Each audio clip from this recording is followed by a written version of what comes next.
우리에게 주시는 하나님 말씀은 잠언 8장 1절에서 21절입니다. 지혜가 부르지 아니하느냐, 명철이 소리를 높이지 아니하느냐. 그가 길가의 높은 곳과 내거리에 서며 성문 곁과 문어귀와 여러 출입하는 문에서 불러 이르되, 사람들아, 내가 너희를 부르며 내가 인자들에게 소리를 높이노라. 어리석은 자들아, 너희는 명철할지니라. 미련한 자들아, 너희는 마음이 밝을지니라. 너희는 들을지어다. 내가 가장 선한 것을 말하리라. 내 입술을 열어 정직을 내리라. 내 입은 진리를 말하며 내 입술은 악을 미워하느니라. 내 입의 말은 다 의로운즉 그 가운데에 굽은 것과 패역한 것이 없나니 이는 다 총명 있는 자가 밝히 아는 바요 지식 얻은 자가 정직하게 여기는 바니라.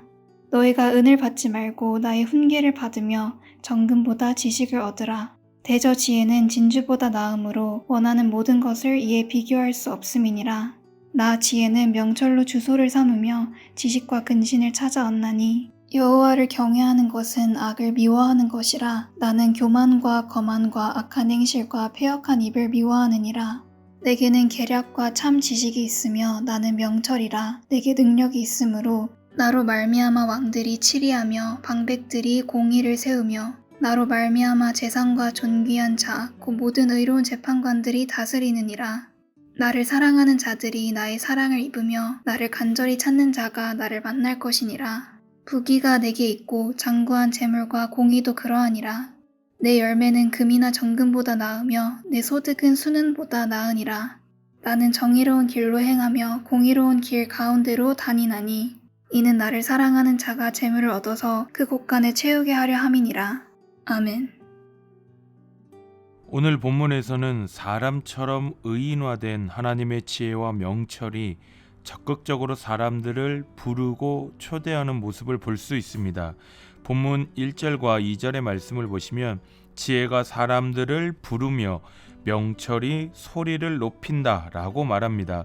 지혜와 명철이 은밀한 곳에 숨겨져 있는 것이 아니라 자신들이 지금 여기 있다라고 적극적으로 사람들에게 드러내고 있는 것입니다. 그래서 하나님의 지혜와 명철은 모든 사람들에게 잘 보이는 길가 높은 곳에 있고요. 많은 사람들이 오고 가는 내 거리와 성문 곁과 문 어귀에서 소리를 높이며 부르고 있다라는 것입니다. 잠언 기자가 말하고 싶은 것이지요. 하나님의 지혜와 명철은 멀리 있는 것이 아니다라는 것입니다.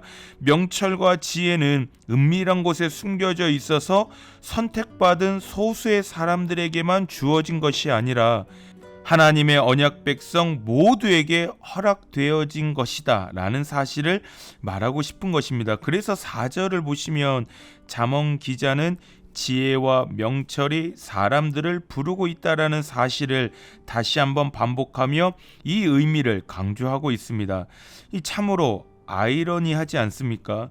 지혜로운 삶을 살기 위해서 사람이 먼저 지혜와 명철을 찾아야 할 것인데 오히려 그 반대이지요.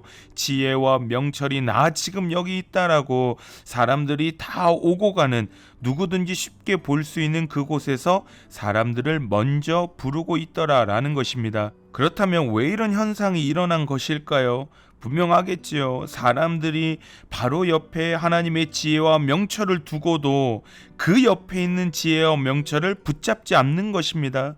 조금만 눈을 돌리고 귀를 기울이면 볼 수 있고 들을 수 있는 곳에 하나님의 지혜와 명철이 있지만 눈을 감아버리는 것이죠. 귀를 닫아버리는 것입니다. 그러니 오히려 지혜와 명철이 그 상황을 안타깝게 여겨서 자신들이 소리를 높이며 사람들을 부르고 있다라는 것입니다. 잠언 기자는 이러한 사람들을 가리켜 5절에서 어리석은 자들이다라고 미련한 자들이다라고 그렇게 표현을 하고 있습니다. 잠언 기자가 볼 때는 어리석은 자나 미련한 자들이 어떤 사람이냐 하면 그냥 다른 사람들보다 지식이 부족한 사람들을 가리키는 것이 아니라 바로 하나님의 지혜와 명철을 가까이에 두고도 듣지도 않고 보지도 않고 붙잡지도 않는 자들, 바로 이 자들이 어리석고 미련한 자들이다 라고 그렇게 잠언 기자는 말을 하고 있는 것입니다.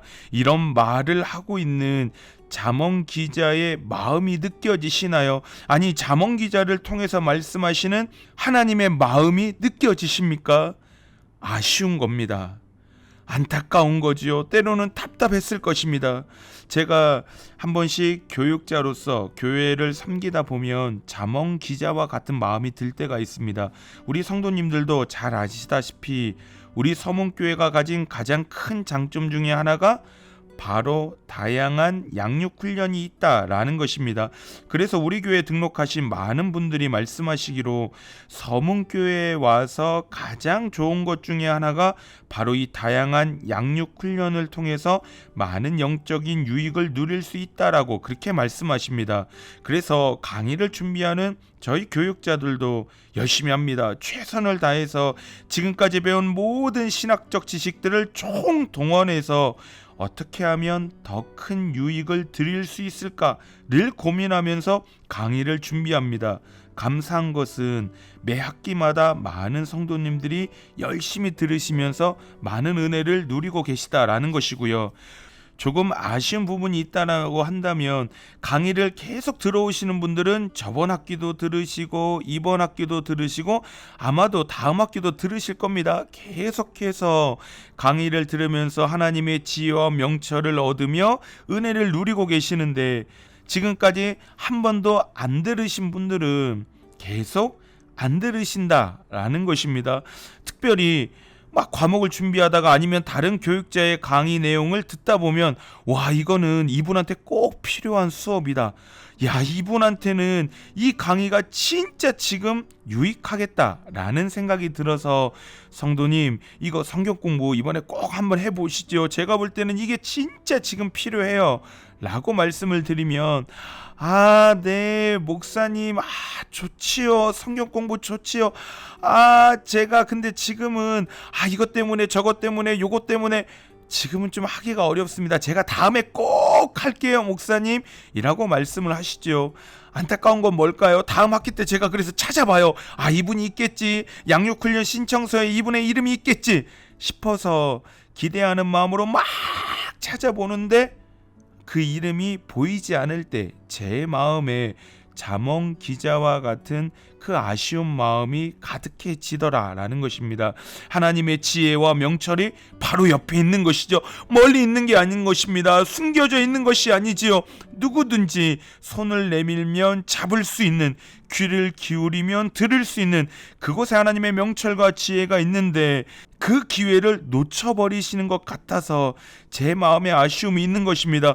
힘들기 때문에, 지치기 때문에, 너무 어려운 일들이 산적해 있기 때문에 저는 하나님의 지혜와 명철이 더 필요하다라고 그렇게 생각을 한 것이죠.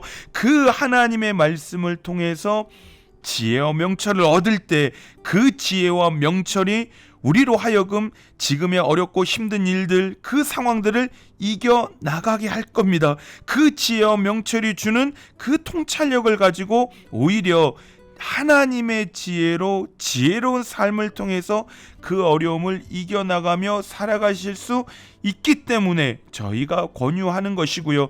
그 기회를 놓치시는 것 같아서 저의 마음에 자연스럽게 드는 것 같습니다. 우리 성도님들 꼭 기억하시면 좋겠습니다. 하나님의 지혜와 명철은 멀리 있지 않다라는 것입니다. 지금도 우리를 향하여 소리를 높이고 부르고 있다라는 것이죠. 하나님의 지혜와 명철의 문은 우리를 향하여 활짝 열려 있다라는 것입니다. 들을 귀가 있는 자는 들을지어다 라고 말씀하신 예수님의 말씀처럼 귀를 열어서 하나님의 지혜와 명철의 소리를 들으시고 붙잡으셔서 어리석은 자, 미련한 자의 삶이 아니라 30배, 60배, 100배의 아름다운 지혜의 열매를 풍성하게 맺으며 살아가시는 지혜의 삶이 되시기를 주님의 이름으로 축원합니다. 이어지는 6절과 8절의 말씀에서는 하나님의 지혜가 어떠한 가치를 가지고 있는가에 대해서 말씀하고 있습니다. 지혜는 선한 것을 말함으로 정직하며 지혜는 진리를 말함으로 악을 미워한다 라고 말합니다. 심지어 8절에서는 지혜의 말은 다 의롭기 때문에 굽은 것과 패역한 것이 없다라고 말씀하신 거죠. 제가 말씀을 묵상하면서 그런 상상을 해보았습니다. 정말 이 지혜가 풍성한 삶이 된다면 내 삶은 어떻게 되어질까? 정말 6절부터 8절의 말씀처럼 선함과 정직이 가득한 삶이 되면, 진리를 말하고 악을 미워하는 입술이 되면, 굽은 것과 패역한 것이 없는 삶이 나의 삶이 되면 정말 내 삶은 어떠할까? 상상만 해도 참으로 기쁘고 행복하지 않으십니까? 하나님의 지혜와 명철이 내 안에 충만할 때 이러한 삶은 현실이 된다라는 것입니다. 놀라운 것은 잠언 기자가 이렇게 말합니다. 이러한 삶을 가리켜서 단순히 우와 지혜 있는 삶이다, 명철이 있는 삶이다 라고 말하지 않고요, 13절에서는 여호와를 경외하는 삶이다 라고 말하고 있습니다. 13절의 말씀을 보시면 여호와를 경외하는 것이 진짜 무엇인지에 대해서 말씀하시는데, 그 내용이 전부 다 6절부터 8절까지 앞에서 언급했던 하나님의 지혜가 가지고 있는 특징들에 대해서 계속 서술 나열하고 있는 겁니다. 결국에 잠언 기자가 말하는 것이 무엇일까요? 여호와를 경외한다 라고 했을 때 그 삶이 우리가 생각했을 때는 예배 엄청 더 많이 드리고 거룩한 삶을 살아가는 그러한 삶일 것 같은데, 잠언 기자는 오늘 본문에서 말하기를 여호와를 경외하는 삶의 구체적인 의미는 하나님의 지혜와 명철을 가지고 악을 미워하고 교만하거나 거만하거나 악한 행실과 패역한 입을 미워하는 삶이 바로 여호와를 경외하는 삶이다라고 말하고 있는 것입니다. 그래서 10절은 말하지요. 지혜가 말합니다. 은을 받지 말고 나의 훈계를 받으며 정금보다 지식을 얻으라 라고 말입니다. 11절에서 말씀하십니다. 지혜가 진주보다 나음으로 원하는 모든 것에 비교할 수 없는 것이다 라고 잠언 기자는 말하는 것이죠. 세상에 그 어떤 것이라도 하나님의 지혜와 명철보다 가치 있는 것은 있을 수 없다라고 그렇게 잠언 기자가 분명하게 말을 하는 것입니다. 이 놀랍고 존귀한 하나님의 지혜와 명철을 누가 소유할 수 있을까요? 17절에서 분명하게 말씀하십니다. 나를 사랑하는 자들이 나의 사랑을 입으며 나를 간절히 찾는 자가 나를 만날 것이다 라고 말입니다. 결국에 지혜와 명철을 누가 얻나요? 하나님의 지혜를 소중히 여기며 사랑하는 자입니다. 하나님의 지혜와 명철이 없으면 하루도 살아갈 수 없는 연약한 존재입니다 라는 그 간절함으로 지혜와 명철을 구하는 자에게 하나님께서 주신다라는 것입니다. 하나님의 지혜를 사랑하며 명철을 간절히 사모하셔서 하나님의 지혜가 풍성한 삶을 살아가시는 우리 성도님들의 지혜의 삶이 되시기를 간절히 소망합니다. 그래서 결국에는 교만하거나 거만하지 않고 악한 행실과 패역한 입을 미워하는 여호와를 경외하며 살아가는 삶, 그 삶이 우리 성도님들의 삶이 되시기를 주님의 이름으로 축원합니다. 우리 말씀을 기억하며 기도하시면 좋겠습니다. 하나님의 지혜와 명철을 얻어 여호와를 경외하며 살아가는 삶이 되게 하옵소서. 우리 교회를 위해서 기도하실 때 이번 여름 기간에 진행되어지는 모든 성경학교와 수련회 가운데 하나님 은혜를 달라고요. 말씀을 주시고 성령으로 기름 부으셔서 우리 예수 그리스도의 십자가의 사랑과 은혜를 온전히 경험하고 고백하는 삶, 하나님의 지혜와 명철을 얻는 은혜의 시간이 되게 하여 주옵소서. 우리 함께 이 두 가지 기도 제목 가지고 주님 앞에 기도로 나아가겠습니다.